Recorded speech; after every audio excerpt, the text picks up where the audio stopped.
নমস্কার বন্ধুরা, আমি ঝুমা আর ঝুমার ক্লাউড কিচেনে সবাইকে ওয়েলকাম। আশা করছি আপনারা সবাই ভালো আছেন, আমিও খুব ভালো আছি।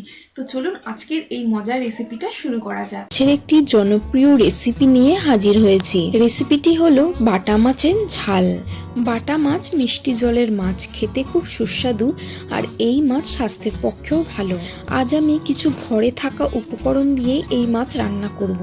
তাহলে চলুন রেসিপিটি শুরু করি। আমাকে সাপোর্ট করুন এবং চ্যানেলটিকে সাবস্ক্রাইব করুন একদম ফ্রিতে।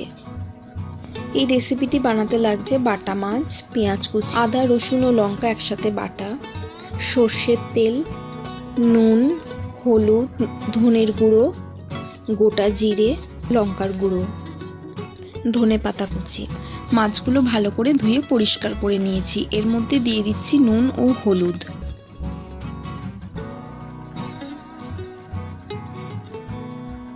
ভালো করে নুন হলুদ মাখিয়ে 10 থেকে 15 মিনিট রেখে দেবো।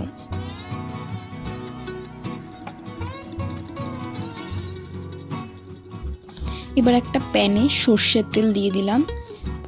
তেলটা ভালো করে গরম হয়ে গেলে ওর মধ্যে এবার আমি মাছগুলোকে দিয়ে দেব।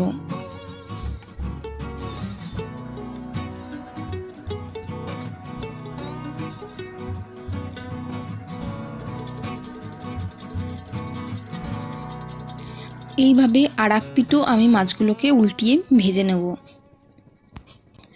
বাটা মাছ খুব বেশি ভাজবেন না, তাই আমি এটা অল্প একটু ভেজে এটাকে তুলে নিচ্ছি। এবার প্যানে যা তেল আছে ওই তেলের মধ্যেই আমি জিরে ফোড়ন দিয়ে দিলাম, পেঁয়াজ কুচি দিয়ে দিলাম। এবার পেঁয়াজটাকে একটু ভালো করে নাড়াচাড়া করে নেব যতক্ষণ না একটু ওটা হালকা ব্রাউন কালারের হচ্ছে। পেঁয়াজটা হালকা ব্রাউন কালার হয়ে গেছে। এবার এর মধ্যে আমি দিয়ে দিচ্ছি আদা রসুন ও লঙ্কার এই পেস্টটি। এবার এটাকে ভালো করে মিশিয়ে নেব। এরপর এর মধ্যে দিয়ে দিচ্ছি স্বাদ মতো নুন, 1 চা চামচ হলুদ গুঁড়ো, 1 চা চামচ ধনের গুঁড়ো, 1 চা চামচ লঙ্কার গুঁড়ো। লঙ্কার গুঁড়োটা আমি অল্প দিলাম, তার কারণ আমি কাঁচা লঙ্কা কিছুটা বেটে দিয়েছি। এবার এর মধ্যে দিয়ে দিচ্ছি 2 টেবিল চামচ মতো জল, যাতে মশলাটা পুড়ে না যায়। এবার সব কিছু একসাথে আমি ভালো করে মিশিয়ে নেব। 2-3 মিনিট মশলাটা ভালো করে কষিয়ে নেব।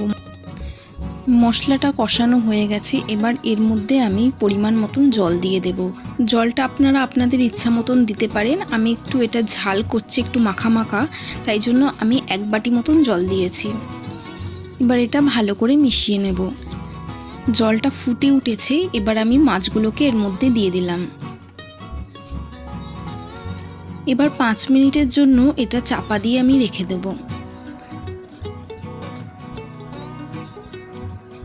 তোমার 5 মিনিট হয়ে গেছে। এবার আমি ঢাকনাটা খুলে নেব।